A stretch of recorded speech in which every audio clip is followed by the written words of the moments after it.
Kenneth Benneman got in touch with me. He surveyed most of the airfields in the country, and I was shocked to know that there was a one here between Alford and Spring Hill. Here are prayers and thanksgivings for all whom we remember this day and who served our country in war to establish peace. Fulfill in them the purpose of your love and bring us all with them to your eternal joy through Jesus Christ our Lord. Amen. In World War I there was a significant Zeppelin threat to the UK mainland, and a squadron called number 77 Home Defence Squadron was formed at Edinburgh to defend Edinburgh and the northeast coast from the Zeppelin threat.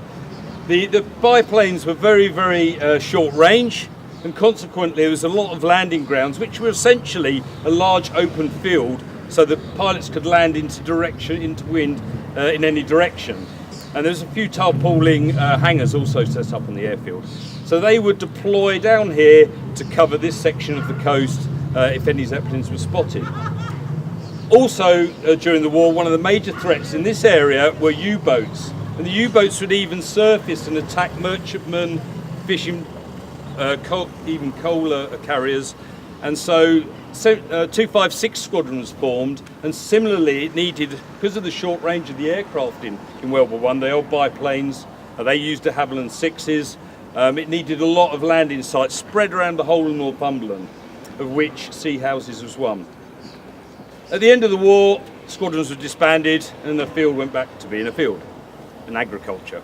And where we're looking at now, in the area of field, it's a flat field. It was a cornfield then. We do commemorate the armistice on the 11th of November, but this plaque is something else. It's commemorating an airfield which was there during the First War.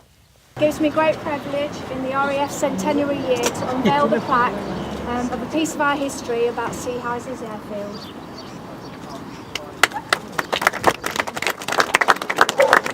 The reason I joined the Air Force was thanks to my grandfather, who was a rear gunner and wireless operator on the Wellington bombers. So every day I serve is in memory of him. He did come through the war. He lived to the ripe old age of 83. So yeah, it's huge and important to me. Yeah, Boulmer's a really important role. It goes back to World War II when it was a Spitfire training unit, a satellite of RAF Airshot. At the end of the war, it pretty much came to an end. But then the MOD, there was the emerging Soviet threat at the time. The Cold War was just getting underway.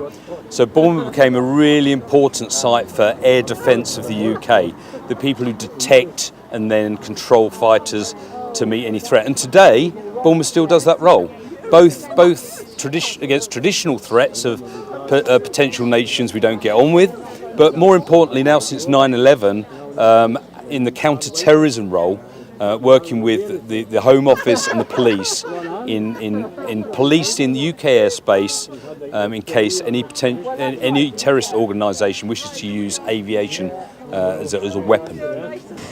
Most people think that we were just about the big yellow helicopter that they used to see flying, but actually that was only 5% of the role that RAF Boulmer's got. We play a huge part in defending the skies and making sure that we look out for threats to the United Kingdom, so it's a big role that we play. In the air defence side, when I first came in, you had to have operators at the radars, a lot of technicians to work them, but we also even had the World War II tables to move the aircraft around on with big sort of snooker cues almost, because the early computers were so unreliable. So we were still using them when I joined in '83. Now, of course, modern technology, it's unrecognisable. At Boulmer, I can access radios and radars right across the UK.